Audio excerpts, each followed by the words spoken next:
કૃપાથી ફરીથી આપણે એક ગેપ પછી મળી રહ્યા છીએ અને વધારે આનંદ એ છે કે મળ્યા જેવા એક અદ્ભુત નવલકથાકાર વાર્તાકારની વાત કરવા માટે આજે મળી રહ્યા છીએ. આમ તો કવિ પણ મળ્યાનું પદ્ય કરીને પુસ્તક એક સરસ અહીંયા મૂકેલું છે, એટલે મળ્યા એક કવિ પણ સરસ છે. અને આટલા મોટા નવલકથાકાર વાર્તાકાર વિશે વાત કરવા માટે, મળ્યા જેવા કોહિનૂર વિશે વાત કરવા માટે આપણી પાસે બે સાહિત્ય ઝવેરીઓ છે, આપણે કિરીટ દુધાત અને મિનલ દવે. અને મળ્યાની વાત થવાની છે. આમ તો મળ્યા એક એવો મોટો વડ છે જેની અનેક શાખાઓ છે, જેમાં વાર્તાઓ ખીલે છે, કથાની કૂંપળો ખીલે છે અને એ કૂંપળથી ગુજરાતી સાહિત્ય રળિયાત છે. આજની તારીખે પણ મળ્યાએ જેટલા વિષય અને જેટલા વૈવિધ્યને સ્પર્શ્યું છે એટલું ભાગ્યે જ બીજા સર્જકોએ સ્પર્શ્યું છે કથામાં, વાર્તામાં. અને કિરીટભાઈને વિનંતી કે મંચ ઉપર આવે અને મિનલબેનને વિનંતી કે મંચ ઉપર આવે, બંને સર્જકોને. મિનલબેન ભરૂચમાં અધ્યાપક છે અને ગુજરાતી સાહિત્યના બહુ મોટા અભ્યાસુ છે. ઓથાર નામનો એમનો સરસ વાર્તા સંગ્રહ છે. સાથે કિરીટભાઈ તો ગુજરાતી વાર્તાકાર તો છે જ, બાપાની પીપર અને આમ થાકી જવું જેવા સરસ બે વાર્તા સંગ્રહો આપ્યા છે. સાથે સાથે અનેક ગુજરાતી જાણીતા કથાકાર વાર્તાકાર વિશે એમના વિવેચનો અવારનવાર જુદા જુદા મેગેઝિનમાં આવતા રહેતા હોય છે. એતદમાં પણ એ એક સરસ ભૂમિકા ભજવી રહ્યા છે સંપાદક મંડળમાં. તો આવા સરસ એક દ્રષ્ટિવંત સર્જકો આપણી પાસે હોય અને મળ્યા જેવા વિશાળ વર્ણની શાખાઓની વાત કરતા હોય ત્યારે નવજીવનની પોતાની ધન્યતા છે. અને આ સમગ્ર ઉપક્રમ રચી આપવા માટે વિવેક દેસાઈનો આ ક્ષણે આભાર માનીએ છીએ. આમ તો એ પરિવાર છે, એમનો આભાર ન માનવાનો હોય, એમના નેજા હેઠળ જ થઈ રહ્યું છે. પણ એક ઇવેન્ટ થતી હોય, એક કાર્યક્રમ થતો હોય ત્યારે માત્ર એક બે વ્યક્તિથી બધું નથી થતું હોતું. અહીંયા જે સાગર ઊભો છે, સરસ ફોટોગ્રાફી કરી રહ્યો છે, એની પણ એટલી જ મહેનત છે. મન્વિતા ફોટોગ્રાફી કરી રહી છે, એની પણ એટલી જ મહેનત છે. અહીંયા મિલનભાઈ છે જે પુસ્તકો સાથે હાજર છે, એમની પણ એટલી મહેનત છે. મેહુલભાઈ છે. એટલે આ સમગ્ર નવજીવન પરિવાર આજે મળ્યાના મલકમાં તમને લઈ જવા માટે તત્પર છીએ. ત્યારે બે ચાલકો આપણી વચ્ચે છે કે જે આપણને મળ્યા નામની ગાડીમાં બેસાડશે અને એક નવલકથા વિશ્વનો પ્રવાસ કરાવશે અને એક વાર્તા વિશ્વનો પ્રવાસ કરાવશે. પ્રિય મિત્રો, સ્નેહીજનો, આમ તો લોકસાહિત્યની ભાષામાં કહેવાય એમ ઘરનો ડાયરો જ છે, એટલે વિશેષ સંબોધનની જરૂર જોતો નથી. પણ વિવેકભાઈ આટલો સરસ કાર્યક્રમ કર્યો, એનો આભાર માનીએ. રામ હંમેશા ધીંગાણા કરાવીને ભાગી જતો હોય છે, એમ આજે ભાગી ગયો છે. આ કાર્યક્રમ થાય છે એમાં સૌથી આનંદની વાત એ છે કે ખુદ મળ્યા પરિવારના એક સભ્ય અમિતાભભાઈ મળ્યા અત્રે હાજર છે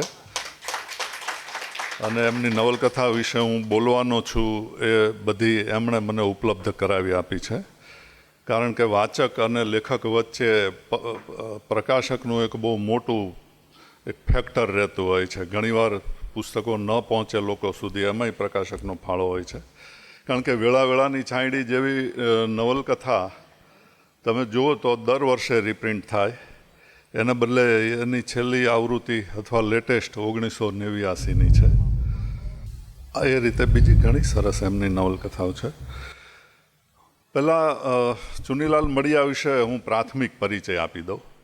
આ 2022નું વર્ષ એમની જન્મ શતાબ્દીનું વર્ષ છે. એટલે એમનો જન્મ 12 ઓગસ્ટ 1922માં થયો હતો. એમણે ધોરાજી સુધી મેટ્રિકનો અભ્યાસ કર્યો. પછી અમદાવાદ આવ્યા HL કોલેજમાં BCom કરવા માટે. પણ અહીંયા સાહિત્યના અને દોસ્તીના બધા રવાડે ચડી ગયા એટલે અહીંયા BCom ના કર્યું. પછીથી એમણે સિડનહામ કોલેજમાં મુંબઈમાં કર્યું. પણ જે લોકો આજીવન કલમના ખોળે માથું મૂકીને જીવ્યા એમાં ચુનીલાલ મળ્યાનું નામ આપણે લખવું પડે. કારણ કે એ કોઈ CPF GPF વાળી નોકરી એમણે કરી નથી. મોટે ભાગે છાપાઓ સાથે સંકળાયેલા છે. વચ્ચે કેટલાક સમય અમેરિકાની UC સંસ્થા સાથે સંકળાયેલા હતા. એમણે 23 વર્ષની વયે 3 પુસ્તકો સાથે ગુજરાતી સાહિત્યમાં ધમાકેદાર પ્રવેશ કર્યો. 2 વાર્તા સંગ્રહ અને 1 નવલકથા. પછી તો 250 વાર્તાઓ લખવાના હતા, જેના વિશે મિનળબેન વાત કરશે. પણ 13 નવલકથાઓમાં પહેલી નવલકથા પાવક જ્વાળા એમણે 1945માં પ્રગટ કરી. મળ્યા આમ તમે ગણો તો એ કયા ક્ષેત્રમાં એમણે કામ નથી કર્યું એ પ્રશ્ન થાય. નવલકથા, ટૂંકી વાર્તા, નિબંધ, કવિતા, વિવેચન, લલિત નિબંધ.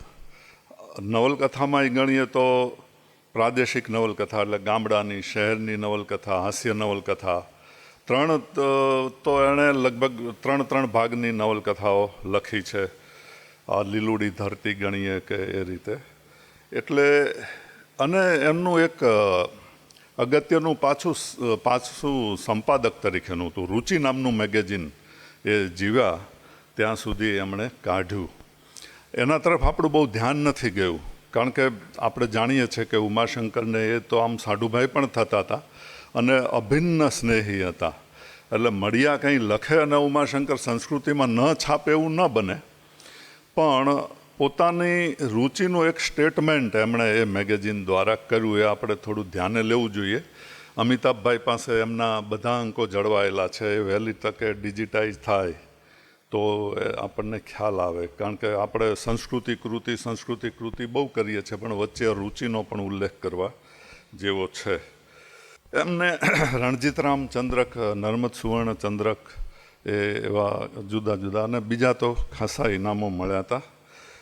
મેં અને અમિતાભભાઈએ ગણ્યું કે 1945માં એમણે પહેલાં 3 પુસ્તકો આપ્યા, પછી એ હયાત હતા ત્યાં સુધી લગભગ 1 વર્ષને બાદ કરતાં એમના દર વર્ષે પુસ્તકો આવ્યા. 50થી પણ વધારે પુસ્તકો એમના છે, પણ એમની ઉંમર 50 વર્ષની ન થઈ. અને 1969માં 68માં હા એમનું અહીંયા કંઈક લેખક મિલન હતું પેનનું, અહીંયા આવ્યા હતા અમદાવાદ. કાળુપુર રેલવે સ્ટેશને થી ચડ્યા, રસ્તામાં હાર્ટ એટેક આવ્યો. મણિનગર સુધીનો એમનો પ્રવાસ, એમની જિંદગીનો આખરી પ્રવાસ બની રહ્યો. કારણ કે એ દિવસે ડૉક્ટરોનું પણ સંમેલન હતું. ડૉક્ટરો પણ ટ્રેનમાં પાછા જતા હતા. સારવાર આપવાનો પ્રયત્ન કર્યો, પણ એમાં સફળતા ના મળી. અને અંતે ચુનીલાલ મળિયાના શ્રીમતી દક્ષાબેનને ઉમાશંકરે જઈને સમાચાર આપવાનો વખત આવ્યો કે હવે મળ્યા નથી. આ હું એટલા માટે કહું છું કે હવે મળ્યા નથી એ એક ઘટનાને, જે માણસે 250 જેટલી વાર્તાઓ લખી છે, આ વિષયને લઈને રજનીકુમાર પંડ્યાએ પણ એક વાર્તા લખી, ચાલો નામની. કે એટલે એમાં કંઈ મળ્યા પાત્ર છે, દક્ષાબેન પાત્ર છે એવું નથી, પણ એક વ્યક્તિનું અવસાન થયું છે અને મિત્ર પત્નીને ખબર નથી ને મિત્રએ જઈને સમાચાર આપવાના છે. તો જેમને રસ છે એ આ ખલેલ નામનો એમનો વાર્તા સંગ્રહ છે રજનીકુમારનો, એમાં ચાલો નામની વાર્તા વાંચવાની ભલામણ છે કે એક મિત્રના ઉપર આવી કપરી જવાબદારી આવી ચડે તો શું મનોભાવો હોય. હવે મારો વિષય નવલકથાકાર મળ્યા છે, તો આપણે એને તરફ જઈએ. મળ્યાએ 13 નવલકથાઓ લખી છે. એમાંથી 3 હાસ્યની છે, 1 ઐતિહાસિક છે. એટલી મેં છોડી દીધી છે. મેં સામાજિક નવલકથાઓ ઉપર વધારે ધ્યાન આપ્યું છે. એમાં પણ પ્રાદેશિક એટલે ગામડાની છે, અને 2 શહેરી છે. 7 પ્રાદેશિક છે, 2 શહેરી છે.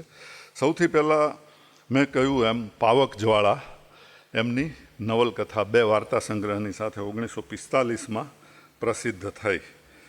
નવલકથાકાર મળ્યા એ પહેલી 3 નવલકથા સ્વાંતઃ સુખાઈ માટે લખી છે.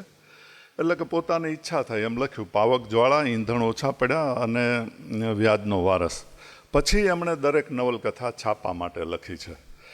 હવે આપણે આકારના આગ્રહી હોઈએ, કલા ખાતર કલાના આગ્રહી હોઈએ, તો મળ્યામાં આપણને ઘણી ક્ષતિઓ દેખાશે.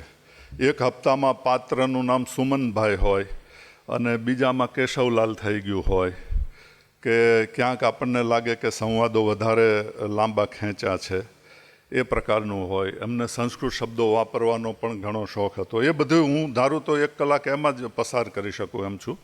પણ મળ્યાની જે વિશેષતાઓ છે એ તરફ મારે તમારું ધ્યાન દોરવાનું છે. એટલે પાવક જ્વાળામાં વાત એવી છે, આ 1942ની આજુબાજુનો સમય છે. ગાંધીજીએ હિન્દ છોડોની હાકલ કરી છે. એ સમયમાં આ નવલકથા આકાર લે છે. એના નાયકનું નામ ભૂપત છે અને ભૂપત ગામડાના વેપારીનો દીકરો છે, વાણિયા વેપારીનો દીકરો છે. આપણને બે જૈન વાણિયા સર્જકો મળ્યા છે, એક ઝવેરચંદ મેઘાણી અને ચુનીલાલ મડિયા. એમણે એમની જ્ઞાતિ વિશે ખાસું લખ્યું છે.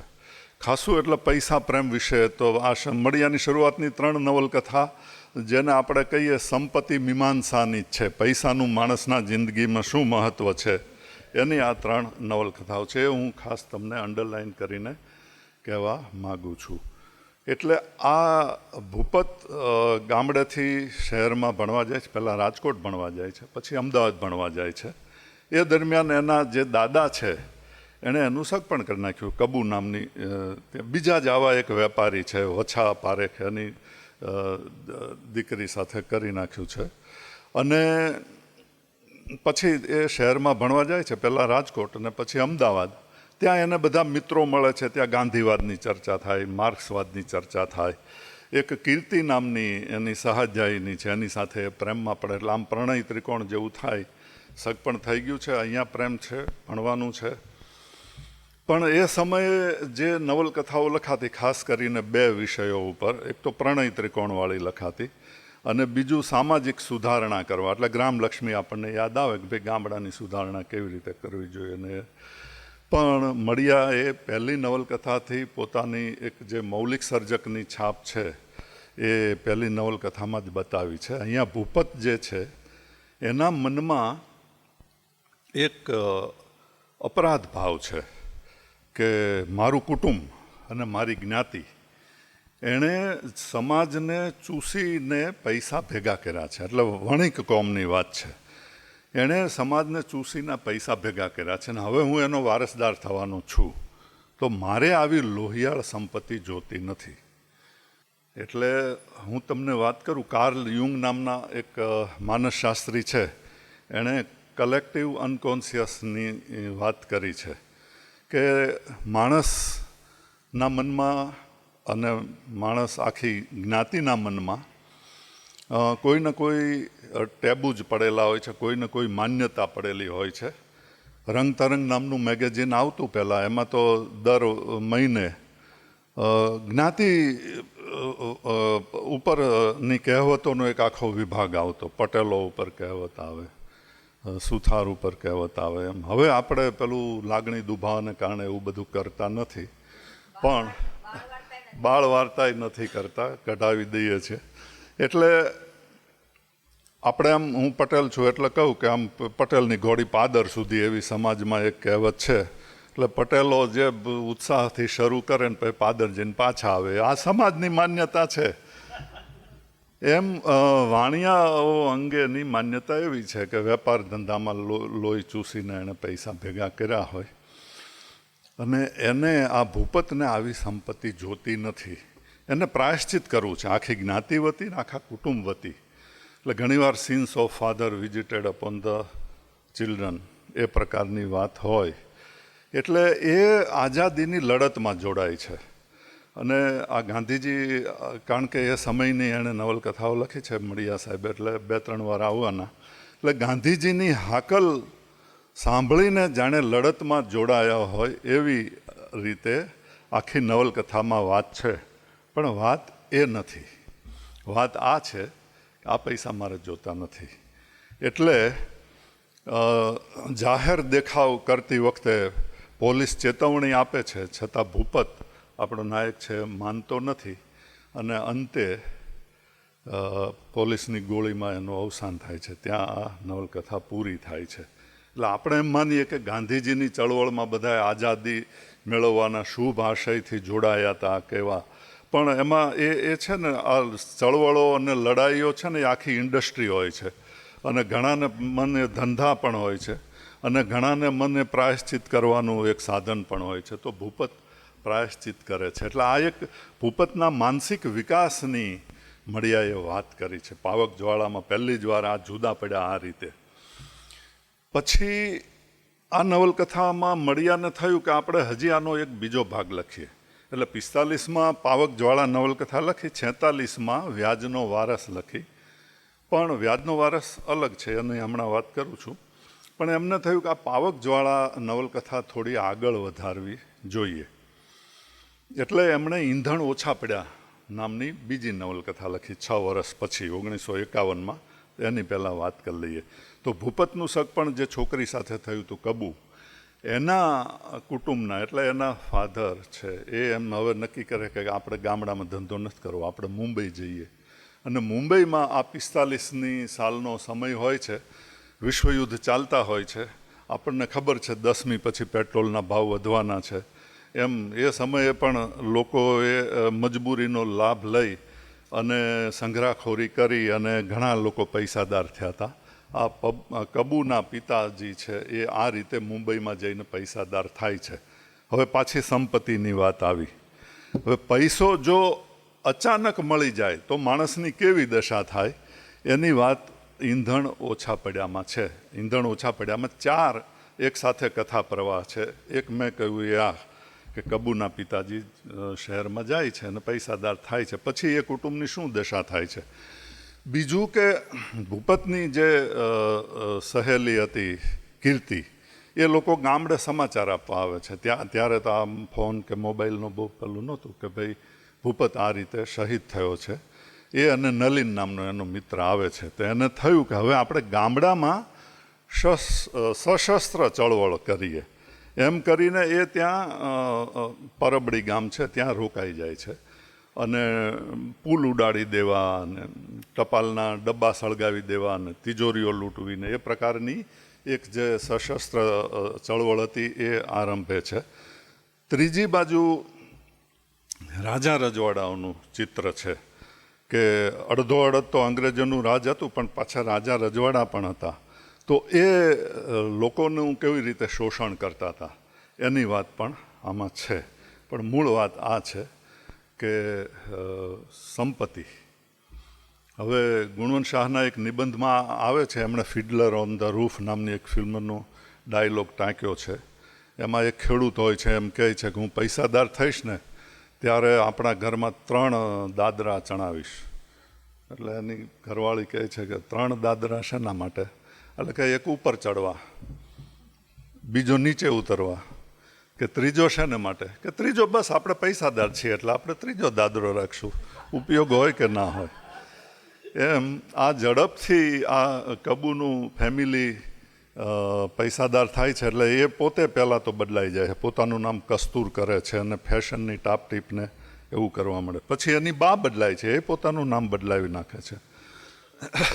હે હા, સરોજ થયા. વળી પાછા આપણે જેમ દરેક પૈસાદાર માણસને એક ફેમિલી ગુરુ હોય ને ફેમિલી આર્કિટેક્ટ હોય, ફેમિલી ડૉક્ટર હોય, એમ એણે પાછા એક બેનને રોક્યા છે કે એ આ કબૂને ને એના બાને સમજાવે કે આધુનિક રીતે કેવી રીતે રહેવાય.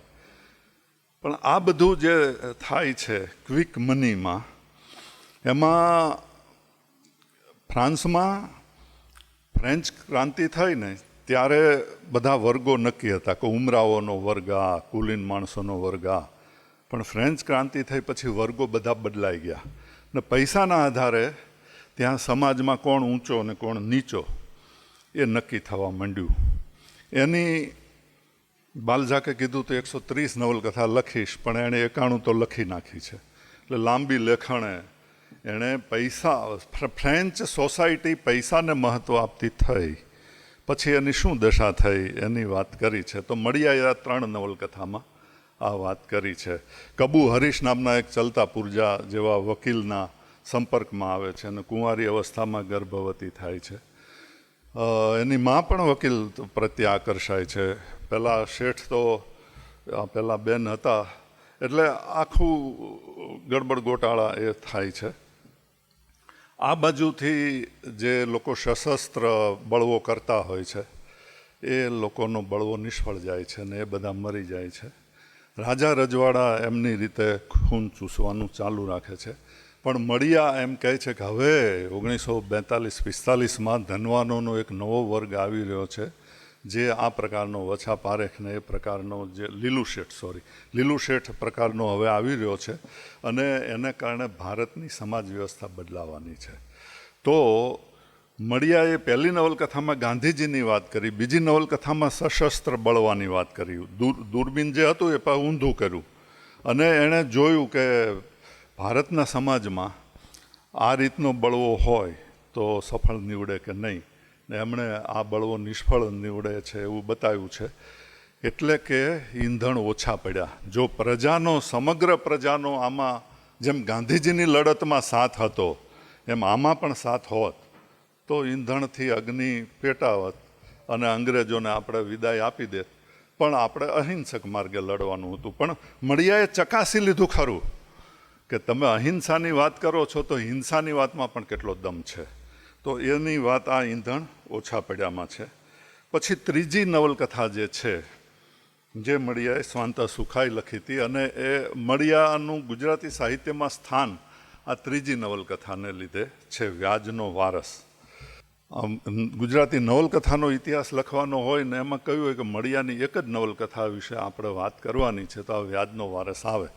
ખાસ તો એટલા માટે કે ઉમાશંકરે એ ધ્યાન દોર્યું કે આ નવલકથામાં કોઈ નાયક કહી શકાય એવો નાયક નથી, પણ નાયક જે છે એ લક્ષ્મી છે, એટલે સંપત્તિ છે. આપણે પહેલી બે નવલકથામાં જોયું કે સંપત્તિ જે છે એ કેવો વિનાશ સર્જે છે, સારી કે ખરાબ રીતે. તો એનું વ્યાજ તો કેટલો એનાથી મોટો વિનાશ સર્જે. તો એની આ કથા છે. એમાં રીખવ નામનો નાયક છે. આમ નાયક કહેવું હોય તો નાયક કહી શકાય, બાકી આમ એન્ટી હીરો જેવો છે. કારણ કે બાપદાદાએ પૈસા જે ખૂબ ભેગા કર્યા છે એ શક્ય એટલા ખરાબ રસ્તે, એ દારૂ છે, જુગાર છે, વ્યભિચાર છે, અને એમી નામની એક વણજારાની છોકરી સાથે સંબંધ થાય છે ને એમાંથી એક અવૈધ બાળક પણ જન્મે છે. તો આ રીખવના હાથમાં સંપત્તિ આવે અને એ કઈ રીતે વેડફે છે એનું આ વર્ણન જે છે એ અર્ધે સુધી આવે છે. પછી તો એની ઉપર કોઈ હુમલો કરે છે અને અડધી નવલકથાએ એનું અવસાન થાય છે. પછી રીખવની ફઈ અને રીખવની ફઈને એક ગુમાસ્તા સાથે સંબંધ હોય છે. એ લોકોને એમ કે આ સંપત્તિ અમારી પાસે આવે તો સારું. રીખવ પરણ્યો તો સુલેખાને. સુલેખા પોતે એકદમ સૌંદર્ય અનુરાગી હતી, પણ પહેલી રાત્રે રીખવે કહ્યું કે મારી સાથે દારૂ પી, તો એણે ના પાડી કે એવું ન હોય. એટલે રીખવને જે કરવો છે એ અશ્લીલ શૃંગાર કરવો છે, અને સુલેખાને જે કરવું છે એ શુદ્ધ શૃંગારની અને અપેક્ષા છે. તો પહેલી રાતે જ બંનેને મંદુક થઈ જાય છે અને છોડી દે છે. પણ પછી તો રીખવ ગુજરી જાય છે અને અનેક આટાપાટા પછી, અનેક સંઘર્ષ પછી સંપત્તિ જે છે એ સુલેખાના હાથમાં આવે છે. અને સુલેખા પોતે નક્કી કરે છે કે આનો મારે ભોગવટો કરવો નથી, કારણ કે એણે જોયું છે કે આ સંપત્તિ કેવો વિનાશ સર્જી શકે છે. એટલે એ ગરીબોને માટે એક ટ્રસ્ટ જેવું બનાવી અને એમને મદદ કરવા માટેની એક સંસ્થા બનાવે છે. એટલે વન્સ અગેન અહીંયા ગાંધીજીની ટ્રસ્ટીશીપની ભાવનાની વાત આવી. અને ઉમાશંકરે એવું લખ્યું છે કે છેવટે આ જે સંપત્તિ છે એ સહસ્ત્રદળ લોકોના હાથમાં ત્યાંથી જ આવી હતી. પૈસા તો ક્યાંથી આવે? લોકોમાંથી જ આવે ને. અને લોકોમાં પાછા સમાઈ ગયા. એટલે મળિયા હજી આ 46માં લખી રહ્યા છે ત્યાં સુધીમાં ગુજરાતી નવલકથામાં એવા આધુનિકતાના બહુ પગરવ સંભળાયા નથી. પણ આ પહેલી નવલકથા એમણે નાયક વગરની નવલકથા અને સંપત્તિને કેન્દ્રમાં રાખીને આ નવલકથા લખેલી છે. એટલે આ ત્રયી છે મારી દ્રષ્ટિએ. પાવક જ્વાળા, ઈંધણ ઓછા પડ્યા અને વ્યાજનો વારસ. એમાં પૈસાની સારી અસર શું હોઈ શકે અને પૈસાની ખરાબ અસર શું હોઈ શકે અને પૈસાનો કેવી રીતે ઉપયોગ કરવો જોઈએ. એટલે મળિયા એ રીતે આપણા એક વિશિષ્ટ અને થિંકિંગ રાઇટર છે કે પોતાના સમયમાં જે ચાલતું હતું એનાથી થોડો એમણે અલગ કરવાનો પ્રયત્ન કર્યો. પછીની નવલકથા છે વેળાવેળાની છાંયડી. વેળાવેળાની છાંયડી મળિયાની હું કહું છું કે સૌથી નિર્દોષ નવલકથા છે. કારણ કે આમાં ખૂન આવતું નથી, આમાં અવૈધ સંબંધો આવતા નથી, આમાં બીજું કશું નાયક અધવચ્ચેથી મરી જતો નથી. શ્રાવણ મહિનામાં વાંચવા જેવી છે.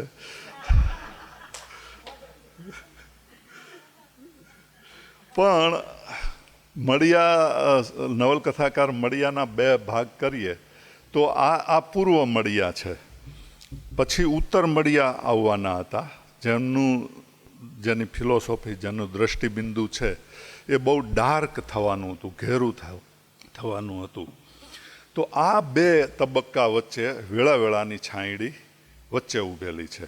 મળિયા હવે આપણને નરકની સફર કરાવવાના હતા, એ પહેલાં એમણે આપણા કપાળે થોડો ચંદન લેપ કરી દીધો છે. એ આ વેળાવેળાની છાંયડી. અને આમ થોડી મારા વિષયથી બહાર જઈને વાત કરું તો મેઘાણીની વેવિશાળ નામની નવલકથા તો આપણે બધાએ વાંચી હશે. હવે એનું એ થીમ લઈને જો મળિયા લખે તો શું લખે? તો વેળાવેળાની છાંયડી લખે. વેળાવેળાની છાંયડી એટલે વન્સ અગેન વાત તો પૈસાની છે, પણ માણસના સંજોગોની પણ છે. તમારી પાસે તમારું કિસ્મત સારું હોય અને વાદળની જેમ છાંયો તમારા ઉપર ધરે તો જિંદગીમાં તમારો સુખનો સમય આવે, અને એ વાદળી તો ફરતી ફરતી ખસી જાય તો પાછા દુઃખમાં તમે આવી ચડો. તો અહીંયા એક ઉત્તમચંદ નામના વાણિયાની વાત છે. એ ગામમાં પોતે વેપાર કરે છે. એનો નાનો ભાઈ છે એ નરોત્તમ છે, અને એનું સગપણ ઉત્તમચંદ છે લાખોપતિ છે ગામડાની રીતે. એવા જ એક કુટુંબની કન્યા સાથે થાય છે. પણ ધીમે ધીમે ઉત્તમચંદ જે છે એ પૈસે ટકે ઘસાતા જાય છે. એટલે એનો સાળો દકુ છે એ આ સંબંધ તોડાવી નાખે છે અને પોતાના દીકરા સાથે આ સંબંધ કરાવવાનો પ્રયત્ન કરે છે, નરોત્તમની વાગ્દત્તાનો, અને એમાં સફળય થાય છે. એટલે પછી ઘરમાં એટલી બધી ખરાબ પરિસ્થિતિ આવી જાય છે કે ઉત્તમચંદ તો સપત્નીક બાળક છે, એટલે એ તો ક્યાંય જઈ શકે એમ નથી, પણ નરોત્તમને રાજકોટ મોકલે છે કે હવે તું તારી રીતે જા, કમા, અને કંઈક આપણી પરિસ્થિતિ સુધરે તો. ને ત્યાં એક આટલો લાખોપતિનો નાનો ભાઈ છે એ રાજકોટમાં રેલવે સ્ટેશન ઉપર કુલી તરીકે પણ કામ કરવા તૈયાર થાય છે, એટલી પરિસ્થિતિ આવી જાય. પણ ત્યાં એને કિલ્લો કાંગસીવાળો કરીને એક પારકી છઠ્ઠીનો જાગતલ માથાભારે માણસ મળે છે, ને એને એમ લાગે કે આ છોકરામાં હીર છે અને આ છોકરો પ્રમાણિક છે, એટલે એ એનો હાથ ઝાલે છે. અને ધીમે ધીમે અંગ્રેજ પોલિટિકલ એજન્ટ છે એની ઓફિસમાં નિમણૂક અપાવે છે. વળી પાછા ગયેલા દિવસો પાછા આવે છે, અને આ બાજુથી ઉત્તમચંદ શેઠને એના શાળાએ તમે અમારા ઘરમાં પૈસાની ચોરી કરી છે એમ કરીને માર ખવડાવ્યો હોય છે. એ બધી પરિસ્થિતિમાંથી પાછા વળતા પાણી શરૂ થાય છે. અને આ નરોત્તમનું સગપણ જે તૂટી ગયું હતું એ જ કન્યા સાથે ફરીથી એનું સગપણ થાય છે. એટલે 2.5 વર્ષનો આ સમયગાળો છે. તો મળિયાએ સુખનો અને દુઃખનો બંનેનો સમય પાત્રો માટે બતાવ્યો છે. અને આ નવલકથા, કારણ કે કિલ્લો કાંગસીવાળો આવે છે ને એટલે જેમ નવલકથામાં જાન આવી જાય છે. ડિકન્સની પિકવિક પેપર નામની નવલકથા છાપામાં આવતી હતી ત્યારે 5000 કોપીઓ વેચાતી હતી. પછી સામ વેલર નામનો એનો નોકર આવ્યો ને પહેલા હપ્તાથી જ એટલું બધું આખી નવલકથા જામી ગઈ કે આ લોકોએ જે એજન્ટ હોય એણે કહ્યું કે હવે આ વખતે 5000 નહીં પણ 30,000 કોપી છાપજો. એમ આ પાત્ર કિલ્લો કાંગસીવાળો આવે એની બોલવાની છટા, એની વિચારવાની વાત, ગમે ત્યાં ઘૂસી જવાની એની આદત, આ તે એમ કરીને, પણ સારાના પક્ષે છે એમ કરીને એક આખું. એટલે આમ પણ આ નવલકથામાં આમ કોઈ નાયક નથી, અનેક નાયક છે એવું લાગે, પણ માણસની ચડતી અને પડતીમાં શું લોકો, સમાજ, બધા સગાવાલા કઈ રીતે એની સાથે વ્યવહાર કરે એની આ વાત છે. પછી 1955 સુધી મળિયા આવે છે, ને 1955માં 11 વર્ષમાં 9 વાર્તા સંગ્રહ એણે આપી દીધા. એટલે મળિયાની શરૂઆત છે એ વાર્તાકાર તરીકેની વધારે છે. 1955-56માં એ અમેરિકા જાય છે અને 5-6 માસ માટે ત્યાં બધા લેખકોને મળે છે, પ્રવાસ કરે છે અને કંઈક જુદું પોતાના મનમાં સંચિત કરીને આવે છે. એટલે બક્ષીએ કહ્યું હતું કે આપણા ગુજરાતી લેખકો અમેરિકા જાય તો કઈ યજમાનની પત્નીને સારા ઢોકળા બનાવતા આવડે છે, એવી બધી વાતો લઈને લખીને આવે. એને બદલે મળિયા કંઈક જુદી જ વસ્તુ લઈને આવ્યા. એટલે મળિયા અહીંયા ભારતમાંથી અમેરિકા ગયા ત્યારે જે મળિયા હતા ને પાછા આવ્યા એ મળિયા નહોતા. ફરીથી ગાંધીજીને યાદ કરીએ તો નેલ્સન મેન્ડેલાએ એવું કહ્યું હતું ને કે તમે અમને એડવોકેટ એમ કે ગાંધી દક્ષિણ આફ્રિકામાં મોકલ્યા હતા, અમે તમને મહાત્મા ગાંધી પાછા આપ્યા. એમ આ મળિયા એટલે મેં અમિતાભભાઈને પૂછ્યું, મને પછીથી વિચાર આવ્યો કે આનું કોઈ પ્રવાસ વર્ણન એમણે લખ્યું છે, એ દિવસોના સંઘર્ષની વાત છે, પણ આપણે ત્યાં આવા બહુ સંશોધનો થતા નથી. એટલે મળિયા પાછા આવ્યા ને એમણે જાહેર કર્યું કે હવે ટૂંકી વાર્તામાં મને બહુ હું કંઈ હવે આગળ કરી શકું એમ નથી, અથવા તો સાહિત્યનું ભવિષ્ય છે એ ટૂંકી વાર્તામાં નથી પણ નવલકથામાં છે, એટલે હું નવલકથા લખીશ. એમ કરીને મળિયાએ નવલકથા લેખનની શરૂઆત કરી. અને એમાં મળિયાનું વિઝન તો પહેલેથી થોડું આ પ્રકારનું હતું, પણ હવે એ વધારે ડાર્ક થતું ગયું. એણે લીલુડી ધરતી નામની નવલકથા લખી, 2 ભાગમાં લખી. એને પોતે કેવી નવલકથા, હવે આ પોતાની ફિલોસોફી બદલાયા પછી એટલે ટૂંકી વાર્તાને બદલે નવલકથાનું ભવિષ્ય ઉજળું છે એ એના મનમાં બેઠા પછી 650 પેજની લીલુડી ધરતી ભાગ 1 અને 2 નવલકથા એમણે લખી. પછી વળી પાછો સંતોષ ન થયો તો પાછો 3જો ભાગ શેવાળના શતદલ કરીને લખી. પણ પહેલાં આપણે લીલુડી ધરતીની વાત કરીએ. લીલુડી ધરતી એટલે આપણે સામાન્ય રીતે ગીર પ્રદેશમાં જૂનાગઢની આજુબાજુનું કોઈ ગામડું હોય એની આ વાત હશે એવું લાગે, પણ અહીંયા એક પાત્રના મોઢે કહેવાયું છે કે સ્ત્રીનું જીવન છે એ લીલુડી ધરતી જેવું છે. જો દુઃખ આવે તો એ કરમાય છે અને સુખ આવે તો એ પાછી કોળી ઉઠે છે. તો એવી સંતી નામની એક યુવતીની આ વાત છે અને એના 3 તબક્કાની વાત છે. એ કુંવારી હોય છે ત્યારની વાત છે, પછી એ પરણે છે એ સમયની વાત છે, ને પછી વિધવા થાય છે એ સમયની વાત છે. તો કથાની શરૂઆત થાય છે ત્યારે સંતી પાણી ભરીને આવે છે અને એને ત્યાં ચોરે કે એક દુકાને બેઠેલો શાર્દુલ નામનો એક ગરાસિયો છેડે છે. તો એને ગાળો સંભળાવીને બરાબર ધમકાવીને એની હોકી સ્ટીક લઈને ઘેર આવતી રહે છે. એટલે આ એક પ્રતાપી પાત્ર તરીકે એની શરૂઆત થાય છે. ગામમાં એનું ગોબર નામના એક ભોળા ભલા યુવક સાથે એનું સગપણ કર્યું હોય છે. એ ગોબરનો એક કાકાનો દીકરો હોય છે માંડણ, એની નજર સંતી ઉપર છે. આ શાર્દુલની નજર પણ સંતી ઉપર છે. અને આ તો બહુ એક સરસ છોકરાને પરણાવ્યો એટલે એના લગ્ન થાય છે અને સરસ રીતે એનો ઘર સંસાર ચાલે છે. પણ આ બાજુ આ ગરાસિયાનું કુટુંબ છે, એના પાછા પસાયતાનું કુટુંબ છે, પાછું ગામમાં એક રઘો ગોર નામનો માણસ છે જે શાર્દુલને તરફી છે. એટલે એ બધા આને હેરાન કરવાનો પ્રયત્ન કરે છે, પણ સંતી એમાં કશું કોઠું આપતી નથી.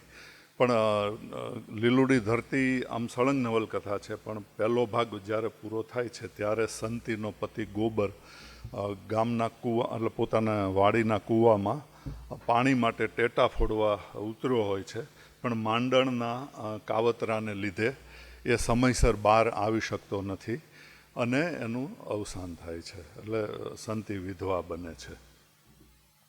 હવે મળિયાના મનમાં એક જે પ્રશ્ન હતો એ આ હતો કે કોઈ સ્ત્રી છે એ સગર્ભા હોય અને ગુજરી જાય ને પતિના ખૂનનો આળ સમાજ એના ઉપર મૂકે તો શું થાય, એ કેવી રીતે પોતાને નિર્દોષ સાબિત કરે. એટલે આમાં ધીમે ધીમે કરતાં સંતી નિર્દોષ સાબિત થાય છે. પણ એ પહેલાં એની અગ્નિ પરીક્ષા જેવું લેવાય છે કે આપણે ગામડામાં રિવાજ છે આજે છે કે ભાઈ તું સાચી હોય તો ઉકળતી કડાઈમાં હાથ બોળ લે, તેલની ઉકળતી કડાઈમાં. તારો હાથ નહીં દાજે. અને આ લોકો સંતીના જે સસરા છે એ બહુ દેવી મા ઉપર વિશ્વાસ રાખતા હોય છે, ને એમ કે તને કંઈ નહીં થાય, હાથ બોળાને હાથ દાજે છે.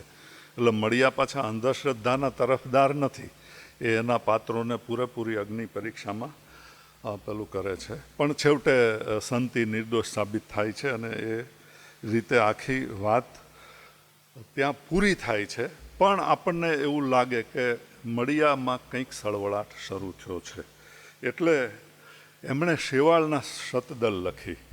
હવે જો મારી દ્રષ્ટિએ, હું ખોટો હોઉં, પણ મારી દ્રષ્ટિએ એક દ્રષ્ટા મળિયા છે અને કલાકાર મળિયા છે, લેખક મળિયા છે, એના વચ્ચે હવે થોડું દ્વંદ્વ શરૂ થાય છે.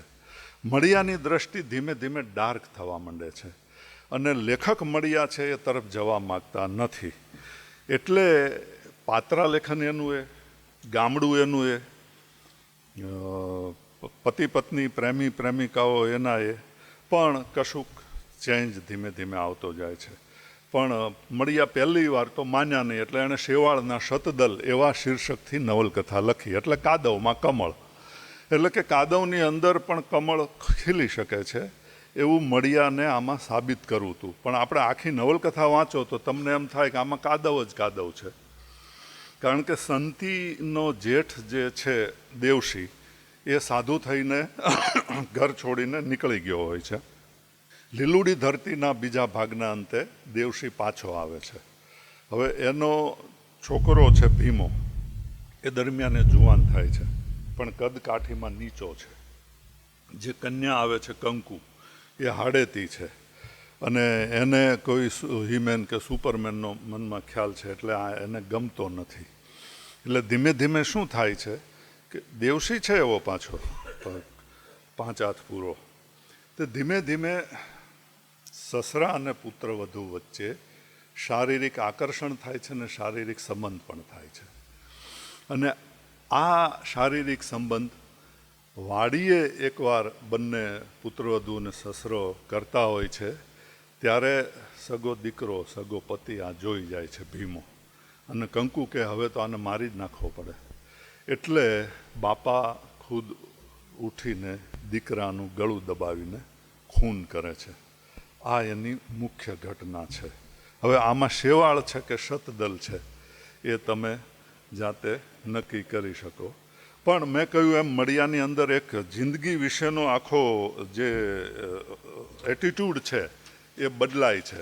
અને મળિયા પોતે સમજી ગયા છે કે હું શેવાળના શતદલ આપીશ અને લખીશ કંઈક બીજું તો લોકોને તો ખબર પડવાની જ છે. જ્યારે લીલુડી ધરતી પ્રસિદ્ધ થઈ ત્યારે વાચકોના ખૂબ પત્રો આવ્યા હતા, અને એક બેને કહ્યું કે આમાં લીલુડી ધરતી જેવું શું છે. એટલે એણે પ્રશ્નાર્થ પૂછ્યો, પણ માણસ મળિયા એવું કહેવા માગતા હતા કે માણસની જિંદગીમાં લીલુડી ધરતી હોય નહીં. ક્યારેક ક્યારેક વેળા વેળાની છાંયડી આવે, પણ પછી તો ઘોર અંધારી રાત જ હોય. એટલે મળિયાને થયું કે હવે હું શીર્ષક કંઈક આપીશ અને વાત જુદી લખીશ, તો હવે પછીના એના શીર્ષકો બધા વેનીલા શીર્ષકો આવવા માંડ્યા છે. તમે જોજો, એણે આલા ધાધલનું જિંજાવદર નામની નવલકથા લખી. એટલે આપણને એમ કે જિંજાવદર નામના ગામની વાત હશે, પણ અહીંયા મળિયાએ પ્રેમની જેમ સંપત્તિ મીમાંસા કરી તેમ આ નવલકથામાં પ્રેમની મીમાંસા કરે છે. ને એમણે 4 કપલ લીધા છે, 4 દંપતી લીધા છે. આ નવલકથાની નાયિકા શારદા છે, એના દાદા અને એની દાદીનું દાંપત્ય જીવન બહુ સારું છે. દાદા વાણિયા એટલે ઉઘરાણીએ ગયા હોય છે કોઈ કાઠીને ત્યાં, અને કાઠીબાઈ એને પટારામાં પૂરીને ગુંગળાવીને મારી નાખે છે.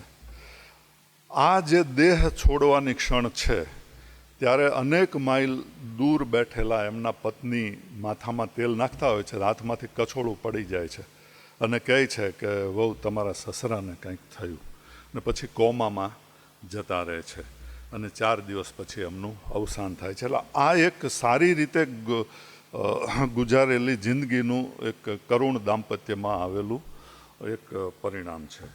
બીજું કપલ છે એ ગરાસિયાનું મને લાગે સરજુબા કે એવું જ, હા, સજુબાનું છે. સજુબાનું સંબંધ ગરાસિયા છે, બીજે થયેલું હોય છે. અને આ ગામના એક ગરાસિયાના પ્રેમમાં પડે છે. એટલે એ એમને નસાડીને લઈ આવે છે. હરસુર કુંવર અને સજુબાનું છે.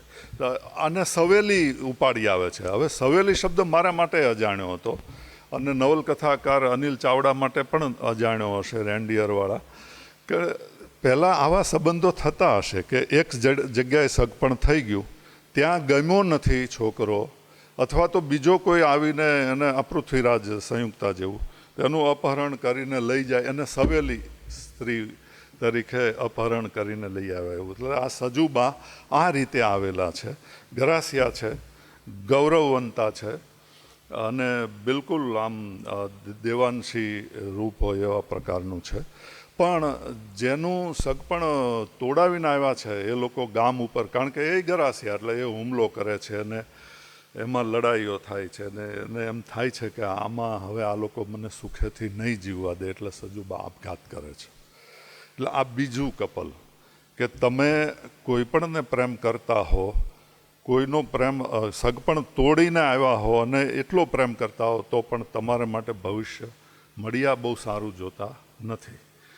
ત્રીજું કપલ છે એ એક ઇટાલિયન સૈનિક નાસીને આવ્યો છે, રોઝારિયો કરીને.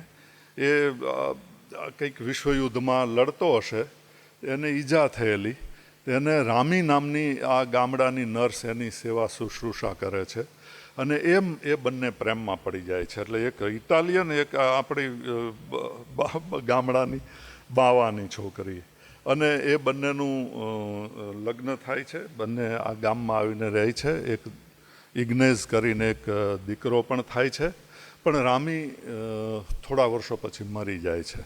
એના સગાવાલા એનું શબ સ્વીકારવાની ના પાડે કે આ બાવાની છોકરીને પેલા વટલાઈ ગઈ. એટલે ઘરમાં જેની, એટલે ફળિયામાં જેની કબર બનાવી અને રોઝારીઓ જાણે હજી એ જીવતી હોય એમ સંવાદ કરે, એને જે ગમતું હતું એ સંગીત વગાડે અને એના કેફમાં જ રહે છે.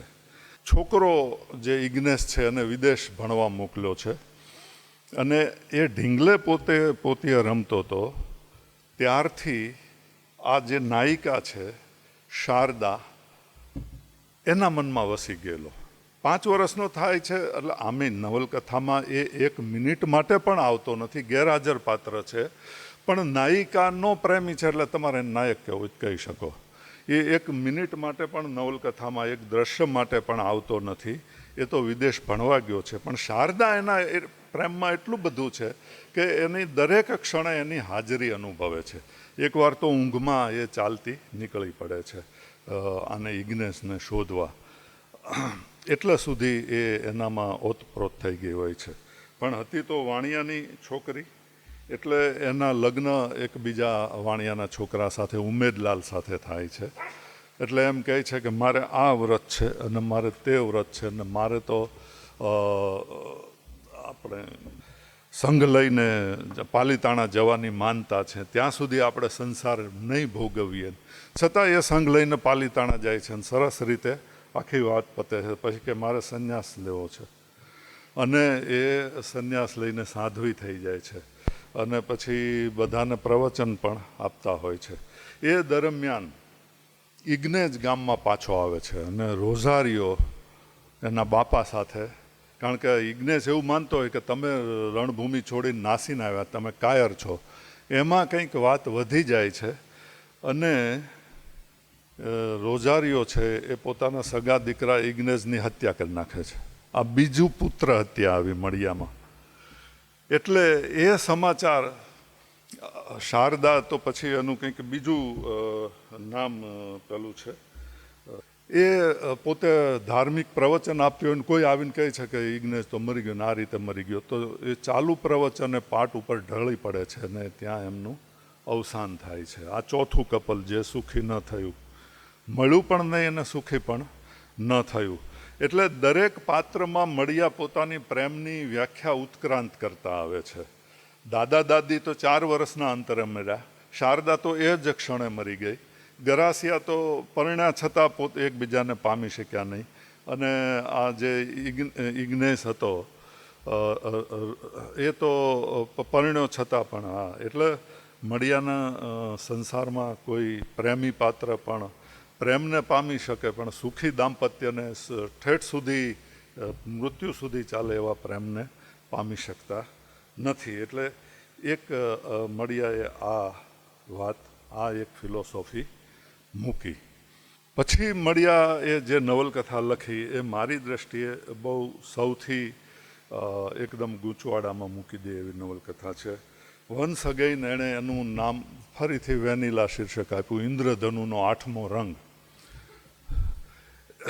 આમ 7 જ રંગ હોય, 8મો રંગ મળિયાએ કલ્પ્યો છે. વેનીલા એટલે સાવ જે આપણે વેનીલા આઈસ્ક્રીમ ખાઈએ ને જેમાં ચોકલેટ કંઈ પણ, એટલે સ્વાદ વિહીન એમ. એટલે મળિયા તમને એવું શીર્ષક નહીં આપે જેનાથી તમે આ નવલકથાની વિશે ધારણા કરી શકો. એટલે ઇન્દ્રધનુના 8મા રંગમાં એમાં નાયક નરેન છે, અને નરેન કોલેજની હોસ્ટેલમાં રહીને ભણતો હોય છે, અને ફોન આવે છે એની બેન લતિકાનો, સાવકી બેન છે, કે ભાઈ પિતાજીની આખરી અવસ્થા છે, તું તાત્કાલિક છેલ્લા શ્વાસ ચાલે છે. મુંબઈની આખી વાત લીધી છે. તો તાત્કાલિક પેલો હોસ્ટેલમાંથી ઘેર આવે તો પિતાજી ગુજરી ગયા હોય છે. પછી એને સ્મશાને લઈ જાય છે અને અંતિમ ક્રિયા કરતા હોય છે. આપણે જાણીએ 15, 20, 25 મિનિટ તો બેસવું પડે. એ દરમિયાન નરેન નિરાશ થઈને બેઠો હોય છે. ત્યાં એ કોઈની કાનાફૂસી સાંભળે છે કે આ મરી ગયા ને એ નરેનના બાપા નથી હો, નરેન તો કોઈક બીજાનો દીકરો છે. એટલે નરેનની પછી શોધ ચાલે છે કે મારા બાપા કોણ. જેમ હેમ્લેટને ભૂત આવીને કહી ગયું હતું કે મને તારા કાકાએ મારી નાખ્યો છે, એમ પણ બિલકુલ હેમ્લેટ વાળી વાત નથી. નરેનની બેન છે લતિકા, એ ડૉક્ટર છે. પહેલાં સામ્યવાદમાં વિશ્વાસ ધરાવતી હોય છે. ત્યાં શ્રીધર નામનો એક સામ્યવાદી નેતા હોય છે, એના પ્રેમમાં પડે છે. એને જેલ થાય છે શ્રીધરને. એટલે એ જેલમાં એને મળવા જઈ શકાય એવા હેતુથી એની સાથે લગ્ન કરે છે, કારણ કે પત્નીને તો જેલમાં આવવા દેવી પડે. એટલે લગ્ન કરે છે, પણ એ શ્રીધરનું મૃત્યુ થાય તો વિધવા થાય છે. પછી એક ચિત્રકાર હરનાથના સંપર્કમાં આવે છે, અને એ ગરીબોનો ચિત્રકાર છે, પોતે ગરીબ છે, અને કહે છે કે મારી કલામાં હું ગરીબોના દુઃખ દર્દને વાચા આપીશ. અને ઇન્દ્રધનુષ્યમાં તો 7 રંગ હોય છે. ગરીબોનો એક ભૂખરા સંસારનો 8મો રંગ હું મારા પેઇન્ટિંગમાં બતાવીશ અને તમને સાબિત કરી આપીશ કે ઇન્દ્રધનુષ્યમાં આ 8મો રંગ હોય છે.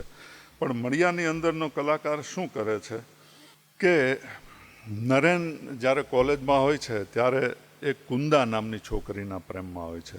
હવે કુંદાની મોટી બેન વેશ્યાવૃત્તિ કરતી હોય છે, એના ફાધરની ભલામણથી દબાણથી કરતી હોય છે, અને એને એમ થાય છે કે કુંદા પણ આ રસ્તે જાય તો આ ડબલ આવક થાય. પણ કુંદા માનતી નથી, આ વસ્તુ સ્વીકારતી નથી, અને નરેનને કહે છે કે તું મને આમાંથી બચાવ, આપણે લગ્ન કરી લઈએ. પણ જેણે એવું સાંભળ્યું હોય કે પોતાની માએ વ્યભિચારથી મને પેદા કર્યો છે, એ માણસનો સ્ત્રી પુરુષમાં પ્રેમ કેટલો, વિશ્વાસ કેટલો, એટલે એને મદદ કરી શકતો નથી. એટલે કુંદા એનો એક બીજો કોલેજનો મિત્ર છે ડીકી, એની સાથે લિવ ઇન રિલેશનમાં રહેવા જતી રહે છે. એટલે એ સમયે શબ્દ વાપર્યો નથી, પણ લિવ ઇન. પાછા ડીકીના પિતાને વળી કુંદા ઉપર નજર બગડે છે, તો એનાથી એક શારીરિક સંબંધ થાય છે ને એક અવૈધ બાળક જન્મે છે. આ બાજુ નરેન કહે કે મારે નોકરી જોઈએ છે. હવે તો પિતાજી ના રહ્યા, તો એ ડીકીના પિતાને ત્યાં નોકરી કરવા જાય છે એના સેક્રેટરી તરીકે, અને એ જુએ છે કે આમાં તો આ બધા આવા ગડબડ ગોટાળા છે, એટલે એ નોકરી છોડી દે છે. તો એના મામા કહે છે કે આપણો કોચીમાં કાજુનો બહુ મોટો વેપાર છે, ત્યાં તું આવી જા, તું મારો ધંધો સંભાળી લે.